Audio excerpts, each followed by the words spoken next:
Sejam bem-vindos a mais um programa Papo de Lojista, uma iniciativa da Associação Brasileira dos Revendedores de Tintas, a Abrarte. E antes de mais nada, eu já vou pedir para você que está vendo a gente, está ouvindo a gente, por favor, nos sigam, deixa aqui o seu like, compartilhem o conteúdo, porque a gente tem a intenção de criar conteúdo e conversas, conexões com quem está no mercado de tintas, quem quer conhecer o mercado de tintas e quem está, assim, circulando o mercado de tintas. Para você que quer conhecer um pouco mais do nosso ecossistema, seja bem-vindo. E eu, Salvador Nascimento, sou da Abrarte, estou aqui com o meu amigo... Rodrigo Zevzikov, sou jornalista da Abrarte. É isso aí, Rodrigão. E hoje o papo é doméstico, né? Hoje vai ser um papo bem bacana, promete. Com muita honra e satisfação, nós recebemos aqui o inoxidável Daniel Ribeiro. Obrigado. Fala aí, Daniel. Obrigado. É um prazer participar. Legal. Talvez acho que muita gente talvez não saiba, mas a gente fala papo de lojista, né? A expectativa acho que maior é de trazer lojistas, né? Sim. E você foi lojista, fala aí pra gente. Fui, não, o dono da loja não, né? Mas eu trabalhei, como eu comecei a trabalhar em loja de tinta com meus 14 para 13 anos, né? Eu sou criado numa família de lojistas, né? Eu estudava de manhã e de tarde eu ficava jogando videogame em casa, né? E meu padrinho, muito incomodado de ver eu ficar jogando videogame em casa, ele falava, vem cá, vamos pra loja. E eu ia pra loja, né? Todo dia à tarde, depois do almoço, porque ele ia almoçar em casa, né? Então, quando... Funcionário padrão, né? Chegava 2h30 para trabalhar e ia embora às 6, né? Às 18, né? Então, lá na loja, né? Opa, O que caiu eu aí, tinha, Rodrigo. tá caindo o cenário, o Rodrigo tá destruindo o cenário. Falei, meu padrinho tá caindo as coisas. E eu ia pra loja à tarde, mas a minha primeira função, eu me lembro, a primeira coisa que eu fiz na loja era para separar taco. Tinha uns tacos, a família, meu padrinho, tinha alguns imóveis de locação. E tinha alguns tacos, eu comecei a arrumar os tacos no fundo da loja. Aí depois eu passei a pesar gesso crê, titânio, goma laca, que é a famosa asa de barata, embrulhava saco de cal, arrumava as mercadorias que chegavam nas prateleiras, né? As que tinham maior vencimento tinha que ficar para trás, ou com vencimento mais próximo ficar adiante. Então a minha função de todo dia na loja era pesar isso, em saquinho de 50, 100, 250, meio quilo e 1 quilo de gramas, tanto para o gesso, tinha a cera de carnaúba também. O que mais que tinha? Cera de abelha... Mas, Daniel, purpurina. fala quem é seu padrinho, qual o nome da loja? Sim. Isso. Meu padrinho chama-se Décio Lopes, saudoso Décio Lopes. Não é o fundador da loja, né? O fundador era o pai dele, que era o Francisco Maria Lopes, que fundou a Casa de Tintas Lopes nos anos 30. Eu não vou saber dizer certo o ano certo, né? Se eu não me engano, em 1932. Na rua Barão de Paranapiacaba, número 33, a famosa Rua do Ouro, hoje é conhecida no centro. Tem mais de 90 anos a loja hoje. Tem. E a segunda loja foi na Rangel Pestana número 1000, que é onde eu ia com meu padrinho as primeiras vezes, né? E depois a terceira loja foi na rua Luiz Gama, 796, né? A única loja aberta até hoje é a da rua Luiz Gama 796. A do centro fechou na época que o Jânio Quadros foi prefeito, se eu não estou enganado. Ele fechou o centro, não podia entrar carro no centro. Aí foram obrigados a fechar a loja, aí ficou a loja da Rangel Pestana e a loja da Luiz Gama. Da Rangel Pestana teve um período que eu me lembro que o meu padrinho reclamava que tinham muitos assaltos nessa loja, devido a uma... Na época era a FEBEM, né? Hoje é a Fundação Casa. E começou a ficar muito degradada a região, né? E começou a ter muito assalto. Aí fecharam essa loja por... Eu me lembro um fato que entraram alguns ladrões. O fundador da loja era vivo ainda. Então, as lojas, bem antigamente, eram muito grandes, né? Então, a loja da Rangel Pestana era gigantesca, que entrava uma carreta lá dentro, outra, porque a loja era muito grande. E tinha um cofre muito gigante dentro dessa loja que, brincando ou não, cabiam umas 4, 5 pessoas dentro desse cofre de pé. E um desses assaltos, que foi o último que teve, queriam trancar todo mundo da loja dentro do cofre. Você tá maluco. Aí o meu padrinho, com os irmãos dele, com o irmão dele na época, o tio Arnaldo, né? Eles resolveram encerrar a atividade naquela loja e ficaram só com a loja do Luiz Gama, que hoje quem está lá na loja é o filho do meu padrinho, o Francisco Maria Lopes Neto, com meu primo, né? O Rodrigo, que é o filho do Chico, então a loja Casa Tintas Lopes está na sua 4ª geração. Né? Aliás, Salvador, a gente quer o Chico aqui, né? Ô, Chico, te convidei aí, falei com o Rodrigo, vem contar o resto dessa história, outros detalhes. Sim. Tem uma coisa também, né? O Daniel com essa carinha de 30 anos deve ter mais ou menos uns 90. Carinha de 30 anos foi bondade. Tô rodando de perder o murcho um pouquinho, né? Mas na loja... Então, quando eu tava já com meus 17 anos, né? O Chico, né? O Francisco, o filho do meu padrinho, né? O Chico, que todo mundo conhece por Chico, né? Ele falou assim, Daniel, eu não tenho como continuar com você trabalhando aqui, porque para gerente não dá para subir você, os balconistas não... Poxa, eu não vou mandar um balconista embora para você ficar aqui. Você topa trabalhar na Artesp? Essa aí é outra história. Essa é outra história, mas antes, você falou uma coisa muito legal. Que você está falando, obviamente, que você deve ter começado a trabalhar lá fim da década de 80, começo de 90? Aonde? Na loja? Na loja, não. Eu marco minha idade pela Copa do Mundo. Em 94 eu tinha 11 anos. Quando o Brasil foi campeão, né? Então eu comecei na loja em 96. Tá. Eu ia na loja em 96. Mesmo assim, ainda tinha esse trabalho artesanal? Tinha. Você devia ter embrulhado o carbureto também. Sim, carbureto. No carbureto, quando tinha funcionário novo, a gente pedia para lavar, né? Carbureto, né? Isso aí. Tinha um motorista que trabalhava na loja, o nome dele era Jaime. E ele gostava de pregar peça no pessoal, né? Então, quando sempre tinha alguém novo, pedia para lavar o carbureto, né? Quem não conhece o carbureto, quando molha, ele queima um pouquinho a pele, né? E ele é meio empoeirado, né? Então, quando tinha um funcionário novo, a gente falava, pega essas pedrinhas aí, leva lá pro tanque e lava todas. Deixa bem bonitinha, bem lisinha, bem brilhante. Cara, que coisa incrível. Já era artesanal? Já. Não, quer dizer, ainda era artesanal. Faz tempo que eu não falo com o Chico sobre essas coisas, mas eu acho que ainda deve ter alguma coisa. A Goma Laca, que eu me lembro, quem comprava na época era uma empresa, a razão social era a Sesson, se eu não me engano, é a contemporânea a instrumentos musicais. Sim. Que os instrumentos premium, os cavaquinhos, os pandeiros e tal, eles pintavam, invernizavam, né, com a Goma Laca, né? Porque parece que fica o acabamento melhor, né? A qualidade de produto não conheço muito, né? Mas eu sei que aparentemente era para isso, né? Rodrigo, vamos deixar essa história da Lopes, porque tem coisas incríveis que o Daniel, por ser testemunha de parte da história e ter o histórico na família, já contou coisas incríveis, como aquela história lendária. Aquela história do seu Roque Montesano. Que eu posso dizer, bisavô, né, o pai do meu padrinho, ele era amigo pessoal do seu Roque Montesano, né? Parece que o seu Roque Montesano, antes de começar a Tintas Wanda, ele era pintor, né? Exatamente. Então, eles tinham uma amizade, então... Não adiantando as histórias, né, mas na loja, né, que eram clientes do meu bisavô, seria o Alfredo Volpi, o pintor Alfredo Volpi, o Sr. Roque Montesano, e existem algumas figuras conhecidas aí que eram clientes da loja naquela época, nos anos 30, anos 40. Vamos aproveitar o Daniel da Artesp agora, Abrart. Isso que eu queria falar. Eu costumo brincar com todo mundo que o Daniel é uma entidade na Abrart. É uma entidade dentro da entidade. Exatamente. Todo mundo fala que quando começou a Artesp eu estava lá dentro, mas muito pelo contrário, né? A Artesp começou nos anos 60, eu não era nem nascido, né? Tem a minha idade. A Artesp nasceu em 66, segundo os registros que a gente viu. E depois ela foi refundada em 1986. Isso. 66 o ano que eu nasci, 86 o ano que eu comecei em tinta. Tá meio...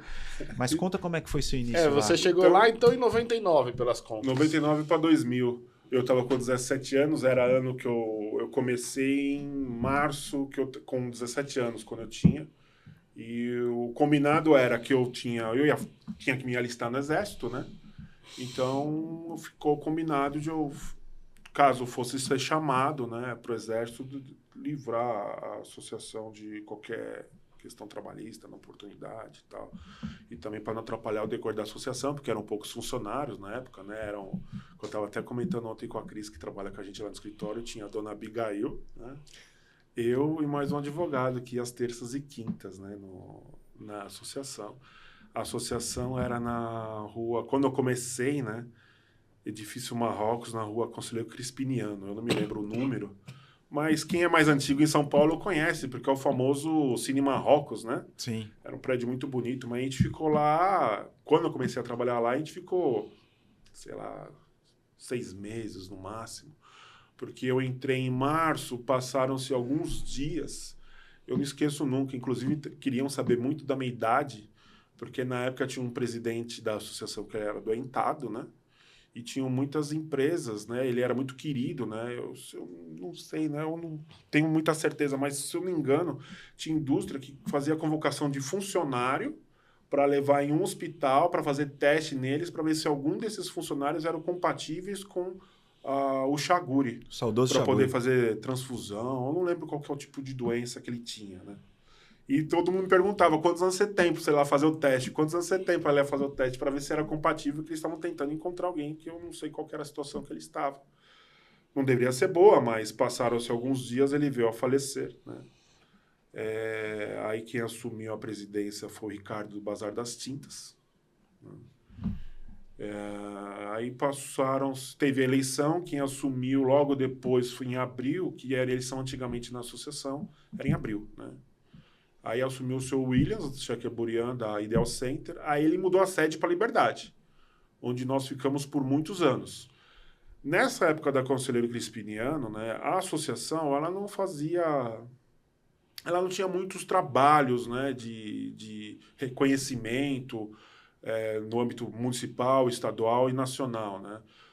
Já existia o prêmio Artesp, né? Eram conhecidos muito no meio de pessoas muito próximas da região de São Paulo, se eu não estou enganado. Mas, além disso, a associação ela desenvolvia um boletim que enviava mensal, que eram algumas notícias jurídicas, e nada mais além disso. E qual que era a sua função? A minha função eu entrei como office boy. Office boy e dobrador de boletim que enviava por correio. Porque a gente xerocava, né? Aí tinha que ficar dobrando para pôr nos envelopes e também destacar os boletos, né? Que era isso que eu fazia na associação. Meu dia a dia era ir no banco, pagar conta, dobrar xerox para mandar por correio para os associados e conferir os boletos, que era aquela papeleta semi-preenchida que saía na impressora matricial e tinha que destacar e mandar por correio para o associado. Basicamente era isso que a gente fazia no dia a dia, a não ser o prêmio no final do ano, né? O jantar, né? Na época o nome era Jantar de Confraternização e Prêmio Artesp, né? Acho que era isso o nome. E né? conta pra gente como foi evoluindo tanto o seu trabalho lá como a representatividade da associação. A associação e eu crescemos, acho que a gente pode dizer, muito junto, né? Quando a gente mudou para a Liberdade, o presidente da época, o Williams, ele queria que nós desenvolvêssemos algumas coisas, né? E, na época, o único que sabia no ambiente ali mexendo no computador era eu, né? Então, eu comecei fazendo algumas coisinhas pequenas, convitinho no Word, PowerPoint. Era muito arcaico na época, né? Você fazia muita coisa fora do computador nesse período. E tinha algumas reuniões mensais. Eu não me lembro qual que era o dia do mês, mas era certo o último dia do mês, acho que era a penúltima semana do mês, eram reuniões mensais que os associados iam lá para fazer essas reuniões. Tinha normalmente uma palestra, que começaram a ter essas palestras, aí que pediram para mim, tira umas fotos aí, Daniel. Aí compraram uma câmera fotográfica, eu comecei tirando essas fotos. Nesse meio tempo eu estava fazendo etapa para prestar economia. E eu queria estudar economia. E passei, né? Por incrível que pareça, passei em várias faculdades para economia, né? Porque eu não era muito estudioso. Quando eu cheguei na etapa, eu estudei bastante na etapa, então eu passei na PUC, Mackenzie, tinha passado já na primeira fase da USP para economia, tinha passado em muitos lugares. E eu me apeguei a essa coisa de criar coisas, né? Criar cardzinhos, convites, tirar foto. Inclusive tem uma pessoa que me ajudou muito com tirar foto, que é o Yuri, que é o fotógrafo da editora Agnello. Ele já trabalhava para a editora nessa época, ele me ajudou muito, me ensinando, porque eu ia tirar foto dos eventos com essa maquininha que a associação comprou para mim. E aí, o que eu faço? Ele, cara, copia o que eu faço. Vai onde eu vou, eu te mostro a configuração da câmera, você copia. E aí ele foi me ensinando, me ajudou muito, né, para aprender a fazer essas fotografias, né? E, ao mesmo tempo, eu comecei a fazer um curso de web design na época, que era a coqueluche da criação, né? Na época era a Microcamp, que era o melhor curso que tinha na época. Na Microcamp tinha dois lugares, Microcamp e Impacta. Eu fiz na Microcamp, foi um curso de 2 anos e meio, um curso técnico. E aí a gente começou a desenvolver mais coisas, né? Fazer mais... Aí eu comecei a fazer todos os convites do Prêmio Prêmio Abrarte, não, né? Do Prêmio Artesp, convites dos eventos do pintor, os convites das reuniões, o site, a gente trouxe um outro menino para fazer, mas a gente já começou a fazer os boletins. Aquele boletim que era dobrado de xerox, ele passou a ser colorido. Quem ajudou muito a associação nessa época foi a Brasilata, e a Brasilata, a Prada e CSN, que ajudaram muito a associação nessa época. Indústrias que produzem embalagens. Que produzem as embalagens de tintas, né? Que eles queriam promover, né, o consumo correto da embalagem de tinta. Como eu não participava muito dos detalhes das conversas nessas épocas, né? Eu sei que era mais ou menos isso, né? E a gente começou com o boletim, aquele boletim que era uma xerox, ele passou a ser colorido, impresso uma gráfica muito mais bonitinho. Ele tinha uma agenda cultural, ele saía as datas dos pagamentos, também tinha uma pesquisa de evolução de preços de mercado, que a gente fazia a pesquisa com as lojas de tinta. E nesse meio tempo eu passei a fazer mais coisas, né? Pegava esses índices com os lojistas, convidava os lojistas para as reuniões, participava mais, de maneira mais discreta, né? Mais do desenvolvimento dos eventos, do prêmio, né? Isso foi... Aí é que eu estou me confundindo, né? Tenho que ir de maneira cronológica. Tinham as reuniões que começaram numa sede, né? Que era nessa sede da Liberdade. O boletim que passou a ser colorido. E, ao mesmo tempo, se eu não me engano, em parceria com o Citivesp, começou a Festa do Pintor, que era no ambiente das Feitintas. A Feitintas era uma feira grande de tintas na época, né, bem grande, e a Festa do Pintor era no sábado. Mas, ao mesmo tempo, o Williams, né, na época ele queria divulgar muito a associação, toda e qualquer feira que envolvia tinta na cidade de São Paulo, a gente participava. Então tinha a FECOM, tem a FECOM, a Feitintas, que ela está retomando agora, né, a Feitintas dentro da House Decor, e tinha uma feira muito grande na época, que era muito para consumidor final, chamava-se Bricolagem. Era uma feira associada à FEICOM, mas não era na mesma semana. Mas era uma feira que era uma loucura. Então nós fazíamos uns estandes, né? Que eram uns estandes que era chamado a Loja do Futuro. O primeiro começou na Feitintas, fazendo essa loja, que era como se fosse uma loja de tinta dentro da FEICOM. E nesse evento de bricolagem, nós também montávamos uma mini lojinha para tentar trabalhar com aquelas consumidoras, né, da área como fala? Me fugiu a palavra. Arquitetura? Decoração? Não é decoração. Que fazem coisas de madeira. Artesanato? Artesanato. Que a bricolagem era muito focada em artesanato. Com sempre o mote, né? Tinta se compra em loja de tinta, né? Então, se trabalha isso há muitos anos, né? Quando pensar em tinta, pense em comprar tinta em loja de tinta. E, ao mesmo tempo, na época, eu era muito tímido, apesar de não parecer, né? Na época, eu era muito tímido. E o Williams, né, que era muito engraçado, ele falava assim, Daniel, entrega uns panfletos lá para a senhora que estão passando no corredor, né? Eu ia entregar o panfleto, eu tremia, parecia uma vara. Eu tremia de medo, de vergonha, porque eu era muito tímido mesmo. Deixa eu dar um parêntese aí. Vocês que estão vendo a gente, o Daniel... Eu tô quieto porque o Daniel ele fica me segurando, porque se deixar, vira um monólogo, né? Exatamente. Mas é assim, só fazendo um backtracking aí, voltando um pouquinho, né? Então, você disse que a Artesp, na ocasião, tinha um boletim informativo. Isso. Tá? Eu estou repetindo, mas eu sei como é que era, né? Inclusive tinha alguns indicadores econômicos que o Sérgio Ishizaki da CCR... Isso, ele ajudava. Ele me ensinou a fazer essas contas, tá? A gente fazia ele é brilhante. Aí a gente buscava esses números com os lojistas para fazer esse índice. Tá.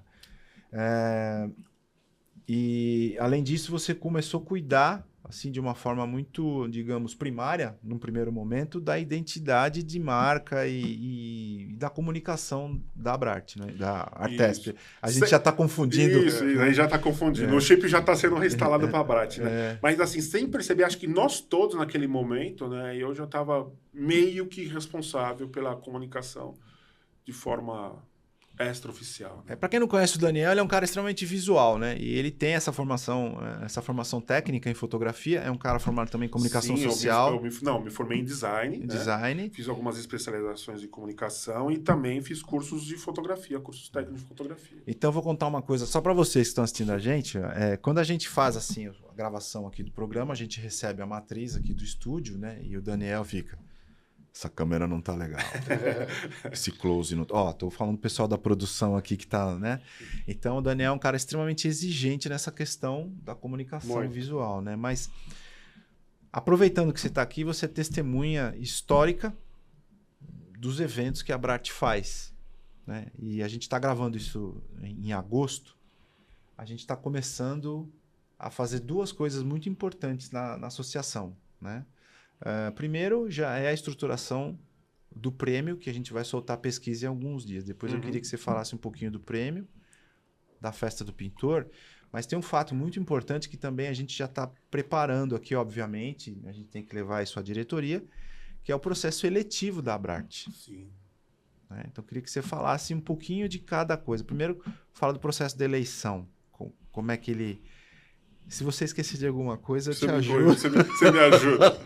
Eu te ajudo. É um processo complexo. É um processo. Mas vamos falar um pouquinho disso, né, Rodrigo? Isso.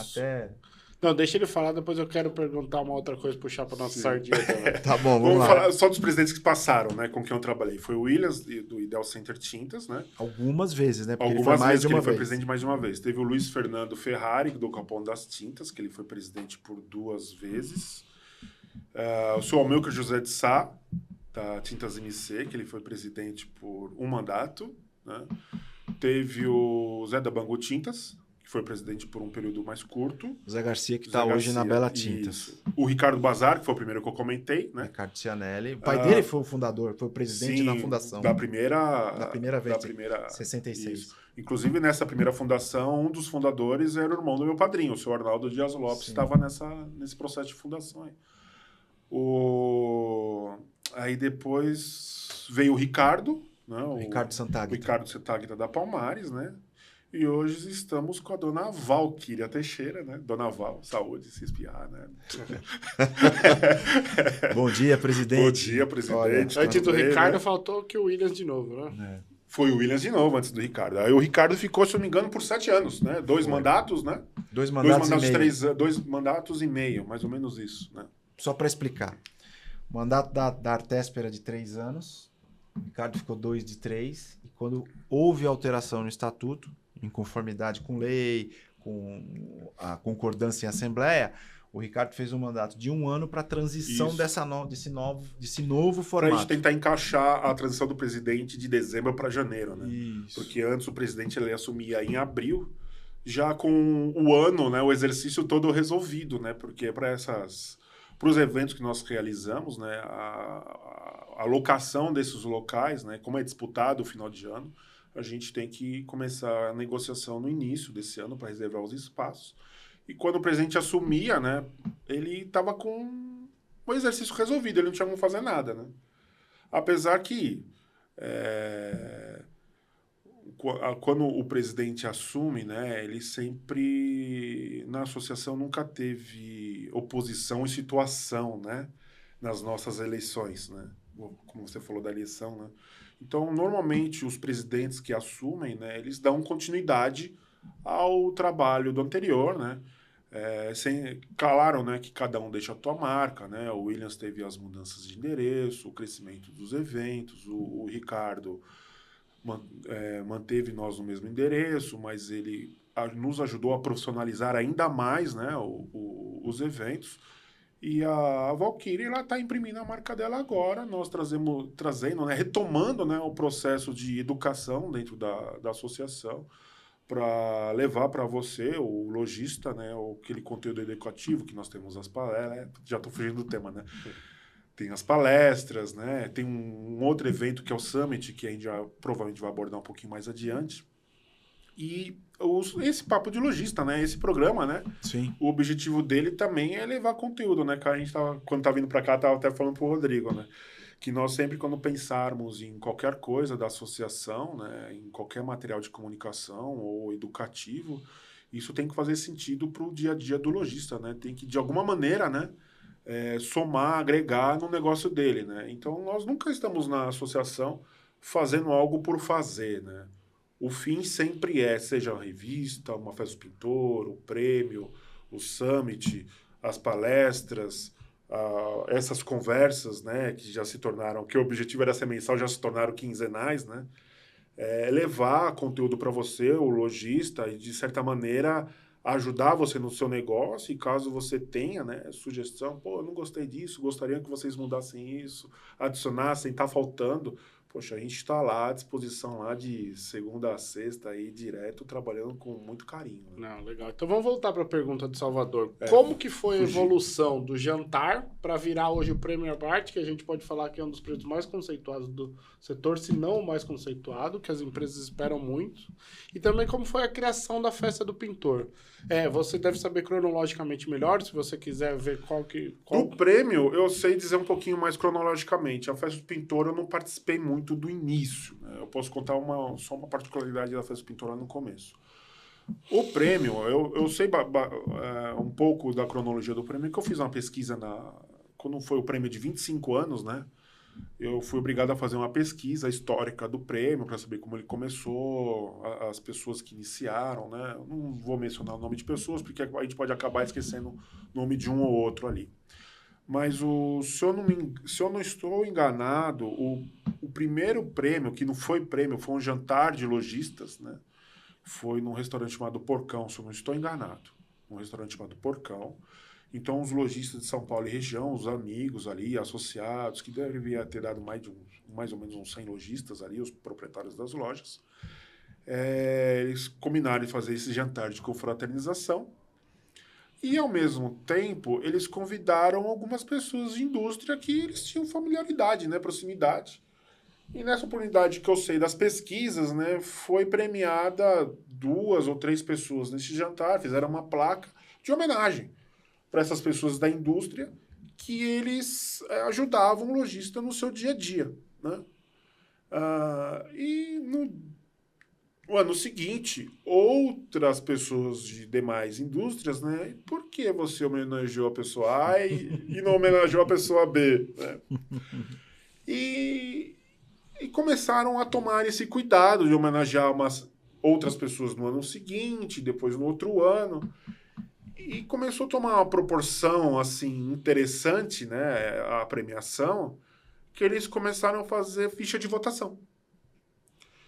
Então, eles faziam uma ficha de votação super simples, era dentro de casa, coisa super simples, para eles poderem entender quem que eles iam premiar com essa placa de homenagem. Né?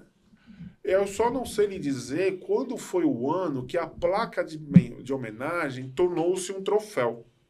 Porque eu me lembro trabalhando em casa, né? Trabalhando em casa agora, né? Pela pandemia, né? Que a gente trabalha em casa, né?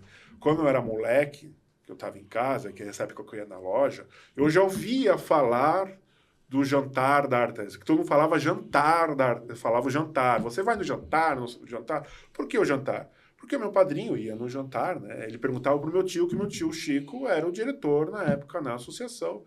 E ele que era o incumbido de fazer os troféus. Uau. Os troféus, o Chico fazia os troféus numa empresa ali num Cambuci. Eu não sei nem se a empresa existe mais, eu me lembro que a empresa chamava-se Sport Brindes. Né? Então eram os troféus de vidro ou acrílico, dependia do valor, da época e tal. E eu acompanhava isso muito de longe, né? Nunca imaginava que um dia eu ia estar desenhando o troféu do prêmio Artesp, né? Então, quando foi a evolução da placa para o troféu, deve ser por volta dos anos 2000, muito perto, que eu, se não me engano, tinha a placa de 99, numa vez que a gente mexeu num arquivo, 99 e 2000 deve ter uma placa e troféu já. Aí eram os troféus, mas nesse meio tempo a pesquisa ela foi evoluindo. Então era feita de uma maneira, eu me lembro as primeiras que eu participei, nós enviávamos um formulário para a loja, com um selo dentro, para o lojista responder e colocar o selo no formulário e mandar de volta para nós. Eu me lembro que eu era o responsável por pegar essas cartas, eu podia abrir, mas não podia ler. Não podia ler as cartas, porque não podia antecipar de forma nenhuma, quem ganhava esse prêmio. Então era feita uma reunião de diretoria no dia à noite, aí era feita a abertura dos envelopes para poder fazer a contagem de quem ganhou em cada categoria, né? Depois a gente contratamos já uma moça para fazer pesquisas São Paulo, ABC, mas as pessoas distantes respondiam por carta ainda, né? Eu acho que era o Luiz ainda, não sei se era o Williams ou o Luiz, que era o presidente na época. A primeira vez que a gente contratou um instituto de pesquisa foi o IBOP. O IBOP, eu lembro, eu já estava na... Foi o IBOP. Aí o IBOP fez por alguns anos o prêmio, né, a pesquisa, que aí eles ligavam pro lojista para entrevistar via telefone e tal, né? Depois do IBOP, eu não me lembro qual foi a empresa que assumiu após o IBOP. A gente teve o Instituto Locomotiva também, né? Sim. E hoje teve uma empresa de Minas. Eu tenho uma empresa de pesquisa de Minas que é famosa. Sim. Eu não me lembro. O IBOP foi depois do IBOP. Eu vou procurar aqui no Google. Aí, hoje é o Instituto Axos, né? Que é o instituto de pesquisa que vou usar as palavras do Salvador, incubado, né, na Unicamp. Mas é incubado mesmo. Que a gente tem uma grande segurança no prêmio, né? Porque hoje quem faz a pesquisa, quando existe uma entrevista, né? É uma pessoa que já está estudando estatística. Então, não é um pesquisador qualquer que você paga 20, 30 reais por dia para pegar um papel ou um tablet e sair fazendo pesquisa por aí. Hoje, a maior parte dos lojistas respondem por formulário eletrônico, né? Quando há necessidade, aí tem um contato telefônico ou, né, na última hipótese, né, a resposta física, né, entrevistadora, ir até esse lojista. E, Daniel, como que evoluiu de ser uma homenagem para ter as categorias? Isso que eu acho que faltou. Eu não sei te dizer as categorias, como fluiu. Eu me lembro que no começo eram bem pouquinhas categorias, né? Era uma coisa bem ampla, né? Mas eu não participava, né, disso na época, né, dessas decisões. Eu não sei dizer exatamente. Mais uns anos para cá, aí a gente ficava pensando o que é mais importante no dia a dia da loja de tinta para a gente definir quais são essas categorias. Hoje a gente já realizamos reuniões com as indústrias, colocamos em votação, levamos para um comitê de lojistas para entender se eles aceitam ou não, se é pertinente aquela categoria ou não para o prêmio. Posso falar, Daniel? Pode, fica à vontade. Fica à vontade. Primeiro, um registro. Eu fui no jantar no Porcão, não sei se foi o primeiro. Eu estava começando em tinta e quem era presidente da Artesp na ocasião era o Reinaldo Corrêa. Isso. Eu lembro que o Reinaldo fez o discurso solene no jantar e ele subiu numa cadeira. Reinaldo, se você estiver vendo a gente, um abraço. Ele é um cara bom para vir aqui. Cara, sensacional. Só que vai ter que ter alguns cuidados, né? Porque ele fala mesmo. Mas hoje o prêmio, até para a gente ratificar o que o Daniel está dizendo, desde a gestão do Ricardo, há uma preocupação muito grande em agregar valor àquilo que a gente pergunta. Eu não me entrei nisso para não me esticar tanto. Né? A gente tem uma preocupação em não só... Pega um ali, já que nós estamos falando dele. Esse aqui é o troféu do ano passado, né? Ele tem esse desenho. Esse foi o primeiro que eu ajudei a desenhar. Vamos mostrar. Aquele você também desenhou. Esse aqui é um dos mais bonitos. Esse aqui é um dos mais bonitos. Esse foi... Aliás, a gente desenhou junto, né? Foi na gestão do Ricardo. Foi com o Ricardo, né? Exatamente. Foi uma luta até de madrugada. Eu esqueci de trazer o outro que o Williams também tinha um carinho imenso. Tem então, vários, cada troféu, voltando um pouquinho atrás, né? Falando de troféu, cada troféu ele procura... Tá focalizando o troféu? Tá, beleza. Senão eu levanto. Cada troféu se propõe a contar uma história. Esse aqui é o mais óbvio, né? Porque ele tem aqui uma lata de tinta, um galão estilizado. Ele tá ao contrário, para quem tá olhando. Tá. Legal. Ele tem o senso crítico do Daniel, o senso crítico visual do Daniel se fazendo presente. Ele é meio óbvio, mas é pesadão, né, Daniel? Sim, esse de fundição. Esse tem peso mesmo. Além de ser de metal, né? Ele tem uma base de pedra. De mármore. O anterior a esse, que é um dos favoritos, ele procura contar uma história, as três áreas de tinta se intercalando, matéria-prima, indústria e revenda. Esse também tem, né? Quem olha de cima pode ver que tem uma base, enfim, ele se propõe a mostrar aqui um símbolo meio do infinito ou de renovação, né? Sim. Ao mesmo tempo a tinta caindo, né? Exatamente. E esse procurou mostrar a evolução da instituição para nacional, tanto que a cor do prêmio, né? O ouro, prata e bronze. Isso é um mapinha colorido. É um mapa do o mapa Brasil. ouro, o muito mapa legal. prata e o mapa bronze. E se você me permite acrescentar, a gente sempre se preocupou em agregar valor. Você também participa disso pra caramba com a gente. Mas além de você perguntar para o lojista qual é a preferência dele nos 39 quesitos, considerando as extrações, etc., dá mais ou menos 45 prêmios. Sim. Né? Existe uma pesquisa por trás disso. A gente montou um painel, né, Daniel? Quer falar? Fala um pouquinho sobre isso. Tem um painel de BI, né? Inicialmente a gente faz uma classificação da loja, né? Por tamanho de loja. Né? A classificação da loja que nós fazemos o seu tamanho é medir a quantidade de funcionários que tem no ponto de venda, né? Ao mesmo tempo, a gente marca quem que responde à pesquisa, né? Se é o gerente, o proprietário, o sócio, diretor de compras, responsável de compras, né? Ou, no caso de uma loja pequena, uma loja menor, né? O proprietário ele pode indicar quem ele entende como pessoa qualificada para responder à pesquisa, né? Antigamente, né, sem fugir muito do BI, quem respondia à pesquisa era só o proprietário da loja, né? Alguns anos atrás, né? Hoje já não é apenas o proprietário que responde. Então, se eu tiver 50 lojas, né, associadas à Abrarte e as 50 lojas forem responder, não vai ser o Daniel que vai responder pelas 50 lojas, né? Vai ser a pessoa que habita, no caso, o gerente, que ele está dentro daquele ponto de venda, e a gente entende que o resultado do prêmio vai ser o mais democrático possível, porque se eu tenho uma loja no litoral, uma em São Paulo, outra no Vale, né, ou outro estado, né, numa rede de lojas que eu posso ter loja no Nordeste, a necessidade de cada ponto de venda com certeza, diferente de uma loja para outra, né? Mas voltando ao BI, né, eu me estendi nesse ponto, porque quando nós montamos o BI, tudo isso é levado em consideração. A sua regionalização, né? Quando a indústria, né, tem acesso a essas respostas, ela tem acesso por região, por perfil de votante, por tamanho de loja. Então, você pode cruzar tudo, né? Você pode cruzar a loja do Nordeste com um perfil de loja pequeno e quem respondeu é só o proprietário.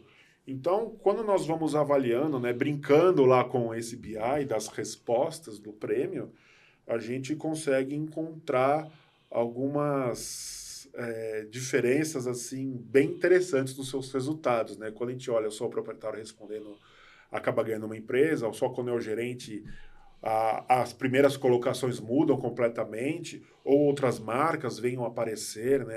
É muito curioso, né, quando a gente faz esse BI do prêmio. Isso é muito... Porque o prêmio, como o Salvador estava dizendo, a gente não quer resumir o prêmio Abrarte apenas em um troféu. Entre uma noite festiva, que nós entregamos. Lógico, né, que ganhar o prêmio, poxa, é sensacional, ficar em primeiro, segundo, né, terceiro, ganhar um troféu. Mas a ferramenta que você tem para poder trabalhar no outro ano, sabendo qual é o sentimento das lojas de tinta em relação ao seu negócio, né, porque a gente toma muito cuidado, né, com o prêmio. Com base as lojas que respondem são os associados hoje, né? A gente toma muito cuidado com as entrevistas, né? Para saber quem está respondendo, para saber se são pessoas que estão respondendo de forma honesta, né? Essa pesquisa, porque o resultado dele mexe com as empresas, né? Mexe com a marca das empresas, mexe com as pessoas que estão no dia a dia visitando as lojas de tinta, né? Porque quando a gente vai avaliar o prêmio, quando a gente fala de determinado produto, é muito consequência do trabalho da equipe comercial daquela indústria que está visitando as lojas de tinta. Ao mesmo tempo, quando outras categorias, é o trabalho do pessoal do marketing, do trade, né, que está influenciando aquelas respostas. E quando a gente pensa que a empresa A ganhou da B e a B acha que ela tem mais share do que a empresa A, ela acha que ela deveria ganhar, né, porque o share dela é maior. Ao contrário, né? Porque não é um prêmio de share, né? É um prêmio realmente do sentimento, do ponto de venda, né? Para aquela categoria, né? Tem muito lojista que às vezes ele pode, numa determinada categoria, no tinta premium, por exemplo, ele trabalha com a marca B, mas ele tem um apreço pela marca A e ele entende que a marca A é a melhor para ele votar, mesmo ele não trabalhando com aquela marca, né? Pode acontecer, né? Essas questões, né? E tanto é verdade o que você está dizendo, que se a gente lembrar, poucos prêmios foram tão comemorados, troféus foram tão comemorados na história do que eu vi, como o segundo lugar do trade ano passado. Sim. Foi uma colocação, acho que foi a Atlas, né? Que ficou em segundo lugar. Atlas, exatamente. Então, teve uma multinacional em primeiro, né? Sim. E outra multinacional em terceiro, se eu não estou enganado. Né? A gente precisa olhar lá, que são tantos anos olhando essas pesquisas. Quem quiser olhar, www.abrarte.org.br. A gente coloca no Sem site. dúvida. E por isso é importante também o lojista responder, querer responder, porque é um modo da sua voz ser ouvida, a sua opinião ser ouvida. Exatamente. Quando esse podcast for pro ar, os lojistas já estarão recebendo os links e a chamada para votação. Então a gente pede, né? Ajuda a gente a fazer um prêmio bem consistente, aí, bem forte. Isso nos ajuda muito, essas respostas, né? Sim. Porque muitas vezes, né, a pessoa pensa, né, o que a associação pode fazer pelo meu negócio, né? O prêmio é um desses caminhos, né? De ele ajudar a associação a entregar alguma coisa diferente para o negócio dele, né? Quando nós formos fazer a avaliação, né? Quando as indústrias forem fazer a avaliação, nós não, né? Nós só entregamos o dado, né? Quando a indústria fazer a avaliação, ela entender que ela, de uma determinada região, ela precisa talvez se dedicar mais, né? Precisa entregar mais, porque esse que é o objetivo do prêmio, né? Fazer com que as indústrias, né? Elas deem o devido valor a cada ponto de venda em todo o Brasil, né? Claro. Vamos para a festa do pintor agora? Vamos. Boa. Antes da festa do pintor, tem o Summit, né? Que eu acho que é importante a gente falar que o evento do prêmio, né? Desculpa te corrigir, é no dia 7 de novembro esse ano, lá no Círculo Militar, né? Sim. Vai ser no Esporte, eu acho que não é Esporte Clube, né? Acho Clube que do Círculo Militar. Clube Círculo Militar lá no Ibirapuera, é dia 7 de novembro esse ano, né? E no dia 6 de novembro, nós vamos realizar o primeiro Summit, né? Que é traduzindo um ciclo de palestras, né? Que é dedicado ao varejista de tintas, né? Então, é um evento pensado com palestrantes de peso. Estamos vendo uns nomes bem interessantes aí. São nomes bem significativos em temas de muito interesse, falando de vendas, de marketing, de economia, traduzindo isso para o universo de varejo, apontando para você, lojista, né, a importância de cada tema, trazendo novas ideias. Claro, né, que um dia a gente não é uma faculdade, não vai mudar o negócio do cara, né? Mas, que eu sempre falo brincando, né?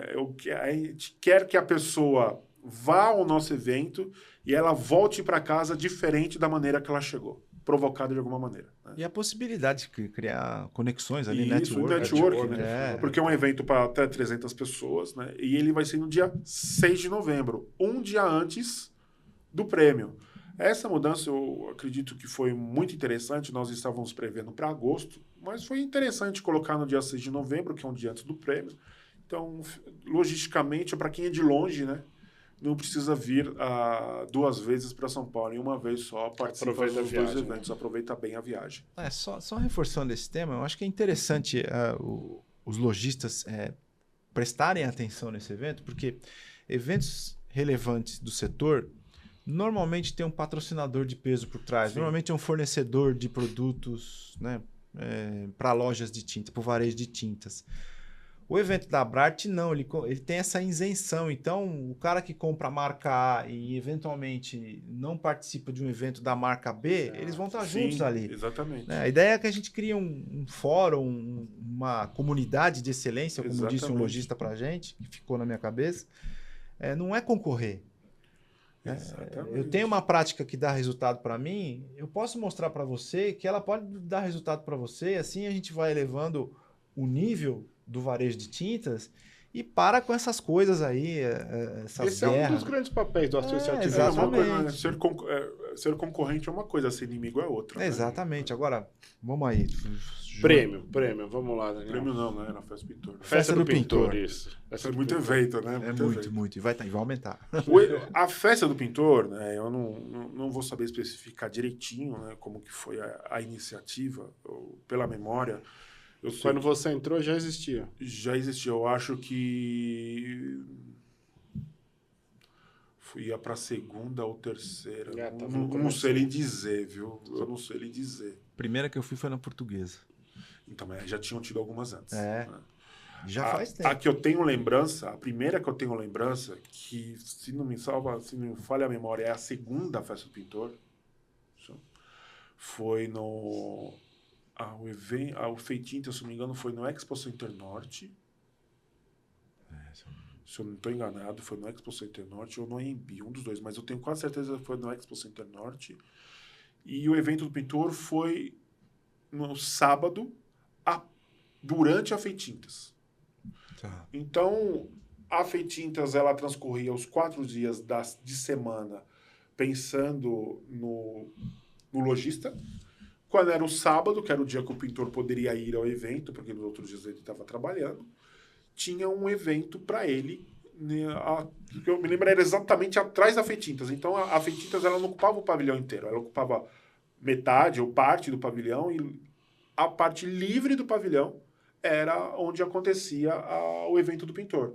Com banda ao vivo, churrasco, bebida à vontade. Mas aí era no primeiro semestre, junto com a Feitintas? A Feitintas, eu não me lembro quanto que é. Você que pode me ajudar. Eu não acho que a Feitintas... Feitintas... eu não vou me lembrar, assim, mas eu acho que era... Se era primeiro ou segundo semestre? Segundo semestre, eu acho que era setembro, mais ou menos isso.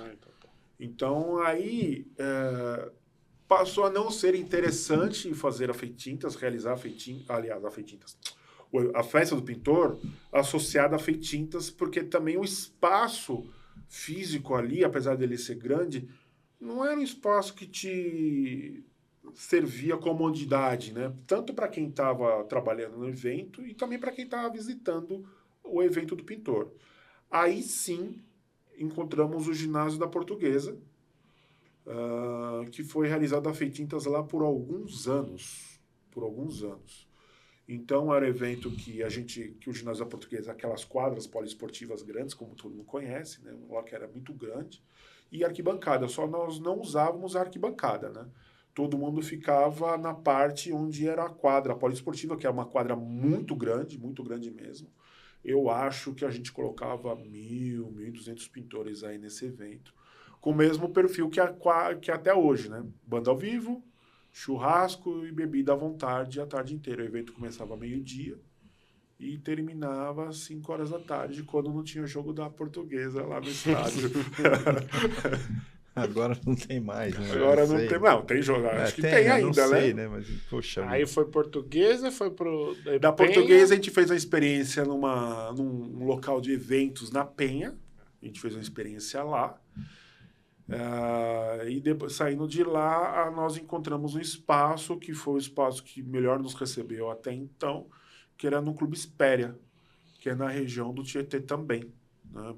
É até próximo, né, onde era a Portuguesa, né? Só que é do lado oposto do Tietê. E o Clube Espéria, ele nos atendia muito bem no evento, né? A gente tinha uma segurança ali para poder servir a bebida à vontade. O pintor, ele tinha um espaço confortável, né? Maneira de dizer, porque teve anos, né, que foram muitos pintores, que aquilo ali foi uma loucura, o evento, né?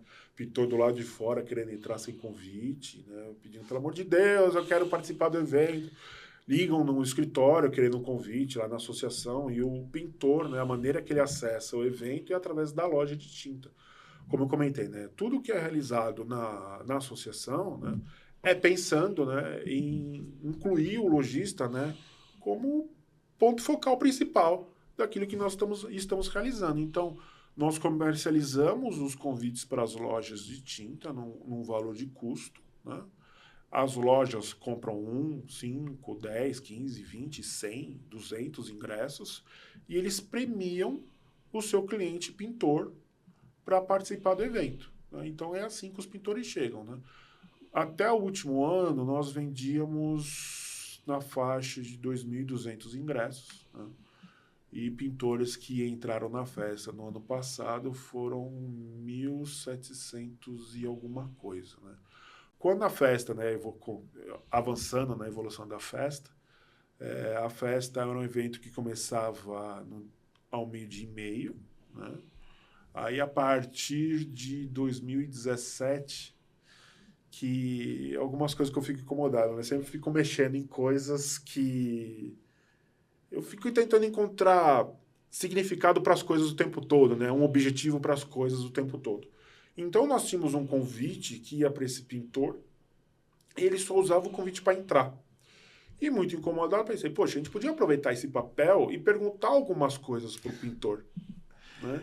É uma pesquisa para 1.000 pintores, assim, surgiu. Exatamente, assim. 1.000 e tantos, né? 1.000 eu tô arredondando. Então, o passe para o pintor entrar, além dele receber o convite da loja, ele tinha que responder à pesquisa, né? Então, a gente começou de maneira muito simples, né? Fazendo, no seu entendimento, qual a melhor tinta, né? Nos primeiros anos, nós colocávamos, né, como resposta as empresas que estavam patrocinando, né, o evento, né? E de uns anos para cá, a gente passou a deixar como uma resposta aberta para esses pintores. Eles respondem primeira opção e segunda opção. Então, foi uma pesquisa que ela foi crescendo, né, ao decorrer dos anos, né? E é uma pesquisa que também, né, como a gente comentou do prêmio, né, que tem um BI, né? Essa pesquisa com pintores, ela também tem um BI. As empresas que acessam essa pesquisa são apenas as empresas que acessam, aliás, patrocinam o evento do pintor.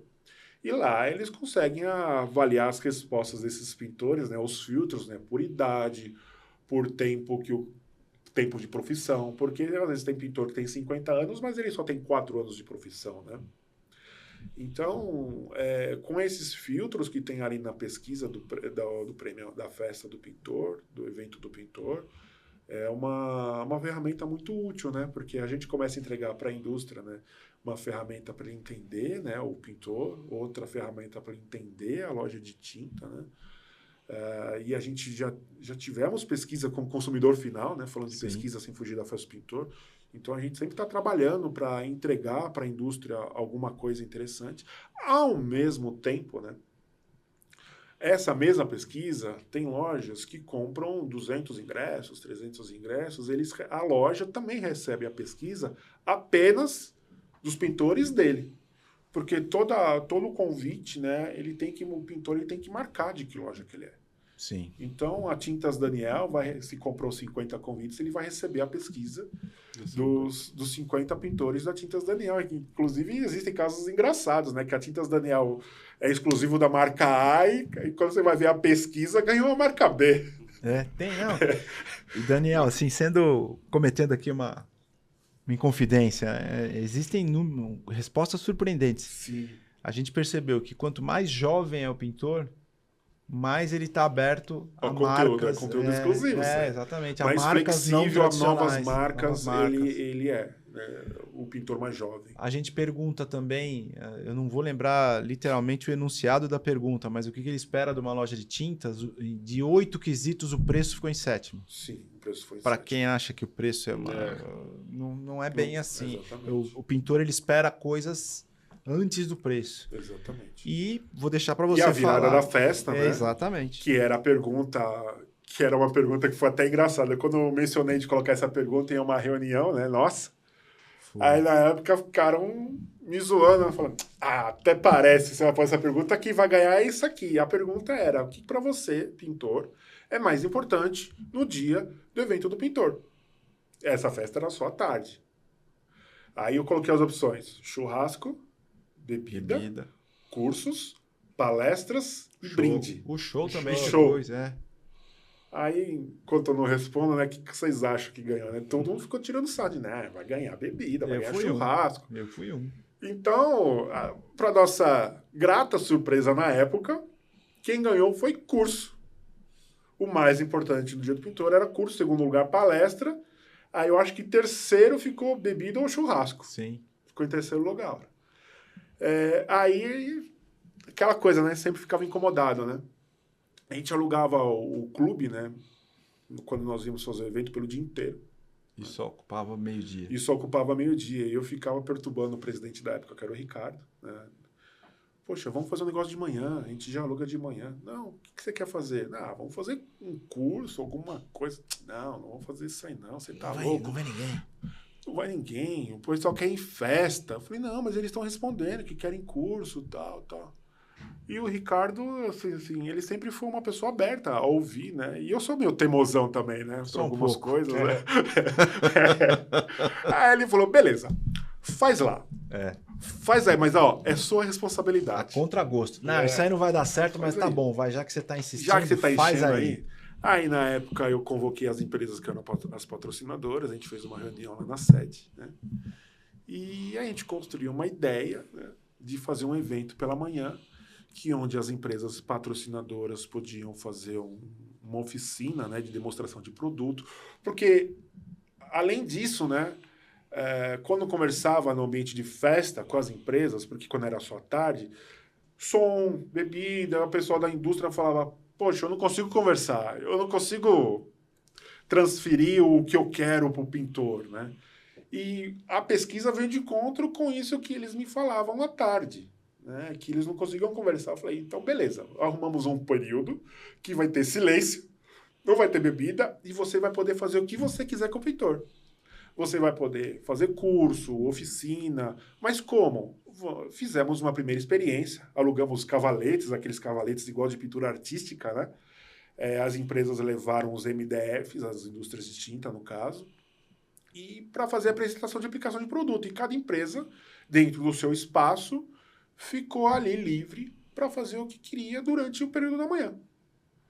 Aí nós tínhamos empresas de ferramentas de pintura, as empresas de fitas adesivas, que também eles levaram dinâmicas para apresentar para esses pintores de manhã. E nós, assim, como era uma experiência, nós não divulgamos isso na primeira oportunidade, né? E a gente começou a ficar meio receoso, porque a notícia correu. E os pintores começaram a entrar em contato no escritório, dizendo, posso ir de manhã, posso ir de manhã, posso ir de manhã, posso ir de manhã. E a nossa projeção era ter 200, 300 pintores, coisa pouca. Quando a gente fala 200, 300 pintores, coisa pouca, né? Uma loucura, né? 300 pintores juntos no mesmo espaço, né? Preparamos um café da manhã né, para eles, né? E as indústrias... E a gente começou a ficar preocupado. Nossa, vai dar muita gente. Precisamos encontrar uma maneira de separar um pouco, né? Entreter o público, né? Para não ficar aglomerado. Porque as indústrias eles estavam com cavalete e um MDF, né? E como nós tínhamos 10 empresas, a gente imaginou, né? A gente estava até fazendo uma dinâmica, né? Vamos dividir eles em times, né? Para poder rodar entre todas as indústrias, fazer como se fosse uma rodada de negócios, né? Ficar X minutos em cada indústria, né? Mas a gente achou que na época não ia ser muito legal isso aí. E, de repente, a gente começou a ficar preocupado em criamos, né, a ideia de palestras também. Então, tinham as indústrias na parte de baixo realizando oficinas com os pintores e nós tínhamos uma sala de palestras para os pintores em cima. Mas não para falar de produto. Isso. As palestras eram para entregar alguma coisa para o pintor, né, para ele voltar para casa diferente do jeito que ele chegou. Ele recebeu um pouco de conteúdo para ajudar ele, né? Então, o primeiro ano teve o Sebrae, né, falando de empreendedorismo. Teve uma outra indústria que levou uma palestrante muito boa para falar de marketing digital para pintor, que foi muito boa. Aí, no final, ela revelou que ela era pintora, né? Se eu não me engano, era isso, a primeira que foi. Sim. Se eu não estou enganado. Aí teve um outro pintor que também deu palestra, esse foi junto com o Sebrae, né? E eu não lembro dos outros 2 primeiros temas, né? Mas foram temas, assim, pensando no empreendedorismo, marketing pessoal. O Rafael da Montana falou de marketing pessoal, né? Acho que foi o primeiro ano. Não, foi o segundo ano que ele falou. Foi o segundo ano. Algumas empresas levaram para tratar de patologias de pintura, mas não de produto específico, não do produto deles, mas para identificar a parede, como que ele corrigir e tal.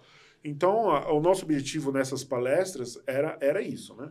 Então, como falando, né, o primeiro ano, se eu não me engano, foi 2017 o primeiro ano que isso aí, e a gente titulou como Arena de Conhecimento, se eu não me engano foi 2017, e quando a gente foi ver, ao invés de ter 300 pintores, eram 10 horas da manhã, um pouquinho antes das 10, tinham 800 pintores. Foi como diz o outro, um perereco.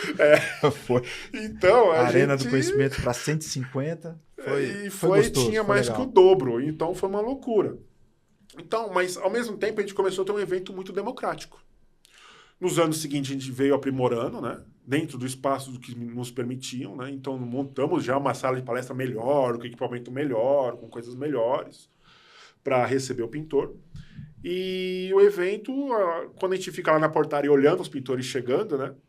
Tem pintor que ele chega para ficar o dia inteiro, O cara chega lá às 7h30 da manhã, tem o ano passado, eu cheguei, era 6h30 da manhã, já tinha pintor na porta. Sim. O ano passado.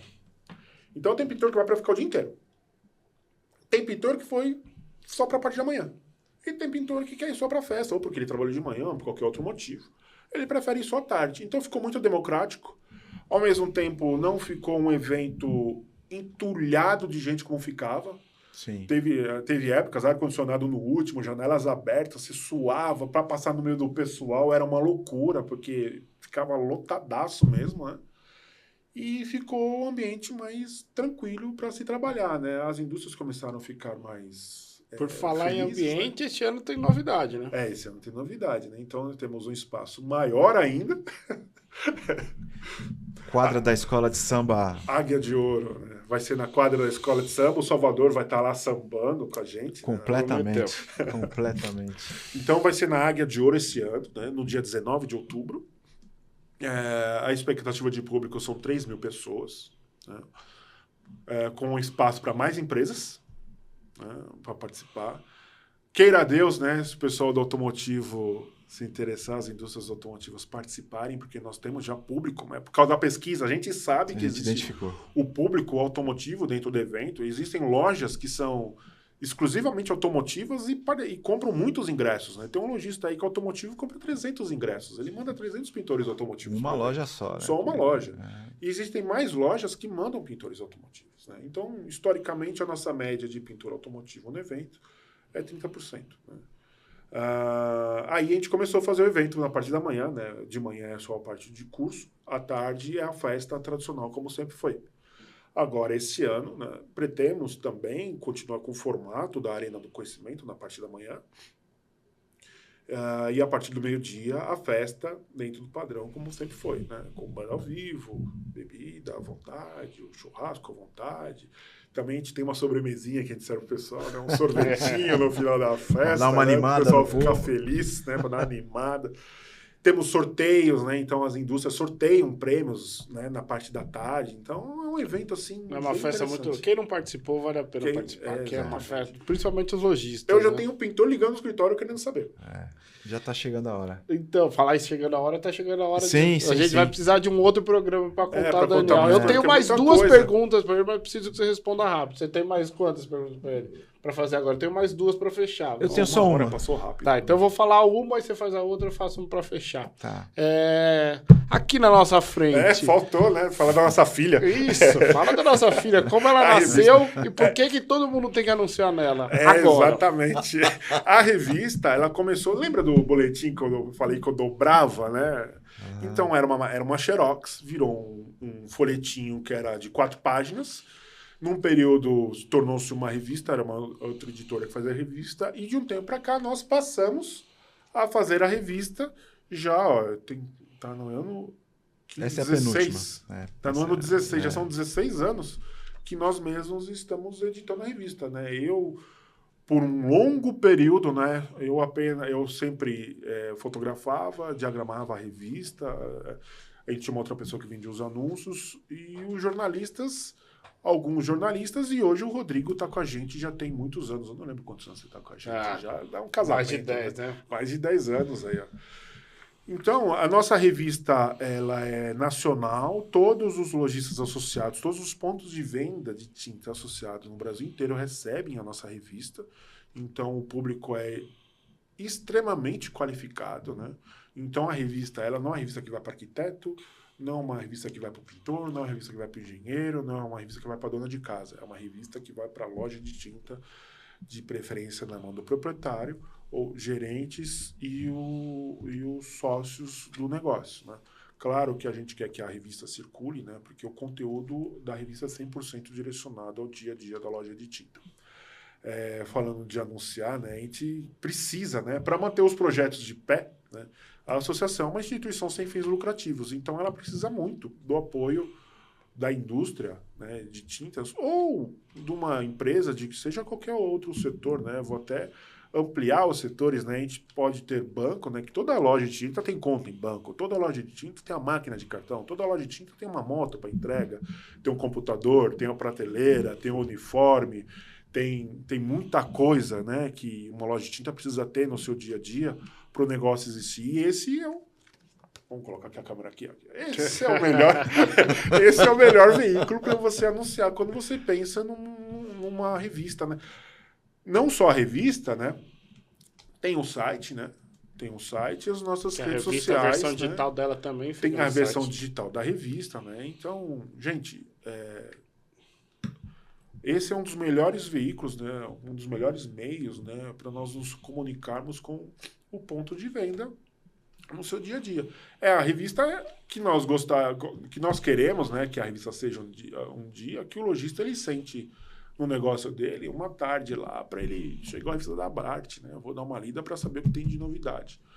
A gente fala de produto, a gente fala de eventos, nós abordamos conteúdos econômicos, abordamos conteúdos de marketing para a loja. Existem os colunistas, o Salvador é um dos colunistas que sempre está falando alguma coisa relacionada a vendas. Nós temos colunistas que falam de ESG, que isso é uma coisa importante para o seu negócio hoje. Tem colunista pintor também, né? Sim. Então, essa revista, o tema dela foi... Eu não lembro o tema dessa revista. Eu estou ficando velho, eu estou começando a ficar esquecido. Conhecimento é poder. Essa entrevista foi com o Caio Camargo, que foi quem fez a nossa palestra no começo do ano sobre a NRF, né, que é a maior feira de varejo aí do mundo, que é lá nos Estados Unidos. E tem uma matéria muito legal que me chamou a atenção sobre os produtos de repintura automotiva, como eles podem impulsionar. Sim, tem a coluna automotiva, então nós temos a coluna automotiva na revista. Tem lojistas que falam para você também, a lojista que escreve, essa aqui é a Renata do Varejão, que foi nessa edição. Que também precisa vir aqui, né? Sim, aliás, a Renata, nossa diretora, se ela espirrar, saúde também, dona Renata. Todo mundo. Vamos lá, Salvador, só pergunta. Na verdade, a gente está se encaminhando para o final e, assim, o Daniel, a gente brinca que ele é uma entidade, né? Mas ele é um cara muito presente nesse negócio. Ele tem a rara vivência de loja de tintas. Ele tem toda a capacitação acadêmica e técnica dele voltado para a comunicação e ele tá... Eu tô ficando velho na Abrarte, vou fazer 8 anos. Então você tá mais de 10 com certeza, como jornalista. O Daniel então nem se fala. A Abrarte não, né? A Artesp foi meu primeiro emprego. Né? Pois é. Então, o Daniel, de tudo que você viu, para onde você acha que vai esse mercado, considerando esses 3 pilares, né? Pintor, lojista e indústria? Qual é a tua visão? E você tem uma visão muito peculiar. Peculiar, controversa e polêmica, né? Exatamente por isso que ela é peculiar. Olha, eu acredito, né, que o mercado de tintas ele está numa evolução assim bem interessante comparado a outros mercados. Eu vou num evento chamado E-Commerce Brasil, né, um evento muito forte na área de e-commerce, né, marketplaces, né, marketing digital. Grandes empresas estão fazendo palestras lá, né? E quando a gente começa a ver o que está acontecendo fora, né, do setor de tintas, né, eu acredito que vai trazer muita coisa de âmbito digital. A pandemia, né, ela acelerou esse processo. Eu falava brincando alguns anos atrás, né, que o mercado de tintas estava conhecendo o e-mail antes da pandemia. Isso não é pejorativo, né? Era comparando a outras coisas que eu acompanhava por aí. Eu era formado em design, então eu tinha muita conexão com o digital, com o novo. E quando eu olhava dentro do que acontecia do universo da loja de tintas, né, era uma coisa muito aquém do que estava acontecendo por aí, né? Claro, né, que tem muito lojista que vai falar, não, ele está errado no que ele está falando, ele está equivocado, né? Eu acho que as coisas evoluem. Então, quando entrou a pandemia, muito dono de loja se viu com um problema muito sério, porque ele estava acostumado a ficar assim, ó, no balcão da loja dele. Né? Sim. E hoje, quando nós realizamos a pesquisa, nós começamos a conhecer o novo consumidor, que é o que mais se fala por aí. Isso eu estou vendo há mais de 10 anos dessa conversa sobre o novo consumidor em outros meios, que eu falo brincando, né? Eu falava pro meu tio às vezes, né? O cara, quando tá passando em frente à loja dele, num ônibus, hoje num aplicativo, no Uber, 99, outra coisa, seja qual região do estado, ele tá assim, ó. Ele tá passando em frente à loja e não está vendo mais a loja. Ele não está olhando mais para o lado, esse novo consumidor. A gente, né? Hoje eu tenho uns 41 anos, né? A gente já cresceu de outra maneira, gosta de ficar olhando e tal. Mas hoje a rapaziada, você entra no metrô, entra no ônibus, tá todo mundo assim. Então, se você não tá no digital, de alguma maneira, você com certeza tá com seus dias contados, né? Salvo guardo uma região aí que não tem um foco digital muito evoluído. Mas quando a gente vai olhando a loja de tinta hoje, eles já estão trabalhando mais com o WhatsApp, muito por causa da pandemia. Estão trabalhando com rede social muito por causa que foram posicionados pela pandemia. Muitas empresas falam assim, vou abrir um site. Você já perdeu o bonde. A parada não é essa, mas não é abrir o site. Não é um site. A gente fala brincando, né? Que o site é a loja, né? É a prateleira, né? E o vendedor é a rede social. Mas isso já está começando, essa conversa está começando a evoluir. E a loja, ela precisa muito se atualizar nesse sentido do digital, né? A experiência de compra, né? Quando a gente fala, né? Quando a pessoa escolhe um amarelo na tela do celular, num computador, né? A gente não sabe qual a qualidade desse negócio, desse instrumento que a pessoa está utilizando, mas quando chegar a tinta amarela que ele comprou da loja, vai chegar a cor diferente. Então, ainda, eu acho que é um dos poucos negócios, né, que o ponto de venda, o físico, vai ser assim muito significativo para a conclusão do negócio. Pelo motivo de ter que escolher a cor ali no ambiente de loja. E a loja de tinta também, né, eu falo brincando, né, com alguns lojistas, né, tem muita loja que você olha assim, acho que o Ricardo comentou isso aqui, né, mas eu vou falar para você, com essas palavras, né. Tem muito lojista que acha que a loja de tinta é loja de lata. O cara entra lá, só vê lata. E o consumidor, né? Claro, né? Agora, essa é a minha opinião, né? Eu, quando vou comprar uma tinta, né? Eu não vou comprar uma lata de tinta. Eu estou comprando uma parede pintada. Exatamente. Eu estou comprando uma cor para colocar na minha parede.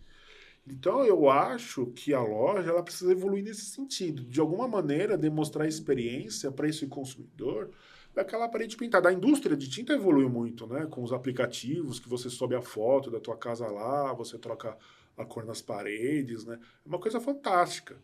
Mas só que ainda, como eu falei, né? Depende da qualidade do hardware que a pessoa está usando para aquela cor ser fidedigna ao que ela está comprando na loja. Então, quando a pessoa vai na loja, ver fazer a tinta, escolher a cor, a máquina pingar a cor, bater, confere, pinta o papelzinho, nossa, exatamente isso que eu quero, não tem erro, né? A experiência fica muito mais interessante para o consumidor. Então, as lojas, já tem lojas, né? Que quando você chegar lá, né, eu falava brincando para um outro lojista, você tem que ter o produto aplicado na tua loja. Tinha loja de tinta que tinha pastilha na fachada, né? Inclusive, foi uma bronca muito grande que eu tomei na época, né? Que a gente foi fazer a matéria. Acho que você foi comigo. Você foi? Não, você não foi. A gente foi fazer a matéria numa loja, tiramos foto da fachada da loja de tinta e a fachada da loja era de pastilha. Acho que foi a primeira bronca que eu tomei. Assim, feia mesmo. Como que vocês publicam na revista uma loja de tinta com a fachada de pastilha? Né? É uma coisa que não faz muito sentido. Não faz sentido nenhum. Não faz então, muito sentido. Quando o ambiente da loja, quando a gente vai numa loja de roupa, ou uma loja ou um outro comércio que vende comida, a gente tem a experiência do cheiro do alimento, ou visualmente o alimento, a comida a gente prova. Na loja de tinta, a gente não cheira a tinta e não prova a tinta, mas como que você vê a tinta lá pintada, aplicada na parede? Então já tem lojistas que já têm ambientes lindos, né, dentro da loja de tinta, para comercializar aquele produto que ele entende que é o produto de maior valor agregado para o negócio dele. Então tem loja que não precisa nem do vendedor, a pessoa vê lá a parede, eu quero isso. Sim. Então, a cada tempo, né, ele renovar o ambiente de loja dele, claro que a gente sabe que tem custo, tal, aquela coisa toda, né, já tô vendo, já tô me esticando, né. Aí, sem, assim, voltando para trás um pouquinho, né, como já tô me esticando, quando a gente pensa da Brart, né, que a gente fala, a gente gostaria que a Brart estivesse no patamar de uma consultoria para o dono da loja de tinta. Do que ele tiver precisando no negócio dele, ele entrar em contato com a gente e a gente poder atender ele 360 graus, dentro, sei lá, de layout de loja, fachada de loja, a identidade visual da marca dele, a gestão no negócio dele. E o nosso objetivo é ajudar o lojista de todas as maneiras para o negócio dele prosperar. Então, nós temos grandes lojistas participando da associação hoje, que estão dispostos a ajudar o pequeno também. Ao pequeno se profissionalizar de uma maneira legal. Então, acho que um pouquinho disso, eu não sei se eu respondi a sua pergunta. Com certeza, Respondeu respondeu a sim. sua e a que eu ia fazer. Então, pra mim, eu acho que agora quem tá assistindo a gente, fala e escreve aí nos comentários se vale a pena o Daniel vir aqui mais e o que mais ele poderia ter respondido, né, Salvador? Sem dúvida. O que eu sempre digo, o Daniel é um cara que tem um senso crítico muito grande, né? E ele tá no negócio há muito tempo, então eu acho que ele tem muito a oferecer. A gente, na associação, a gente procura entender de loja de tinta, né? Exatamente. Mas quem sou eu para entender de loja de tinta? Porque eu nunca administrei uma loja de tinta, né? Mas a gente sempre está ouvindo, visitando a loja, identifica uma coisa interessante numa loja, conversando, ouvindo. Então, eu sou um bom ouvinte. Eu boto o reparo mesmo quando eu vou. Eu observo bastante e fico guardando para mim coisas que eu encontro por aí para a gente tentar multiplicar. Claro, né? O lojista fala, eu não gostaria que divulgasse isso aqui, porque isso aqui é um diferencial do meu negócio. Lógico que a gente guarda segredinho. Sem dúvida. Daniel, obrigado por você estar aqui. Obrigado a vocês. Foi muito legal a conversa. Dava para mais umas 2 horas. Dava para fazer que nem bom. aquele canal grande de podcast que faz 3 horas. Se fosse o programa do Jô, o pessoal ia falar... a xícara do gordo. Acabou. Mas legal, foi muito legal conversar contigo. E vai ter outras oportunidades. Não vai faltar. Tá. E você que está assistindo a gente aqui no canal do YouTube, Abrarte TV, vamos lá nas outras redes, lá no nosso Instagram. Como é que é o nosso Instagram, Rodrigão? Abrarte Tintas. Nosso site www.abrarte.org.br. E não esquece de curtir, de compartilhar e de se inscrever no canal. E aproveita e ativa o sininho para você ser avisado sempre que a gente publicar um conteúdo novo para o nosso mercado evoluir. Um abraço para todos vocês e logo mais a gente se vê por aqui de novo. Muito obrigado. Valeu, tchau. Obrigado.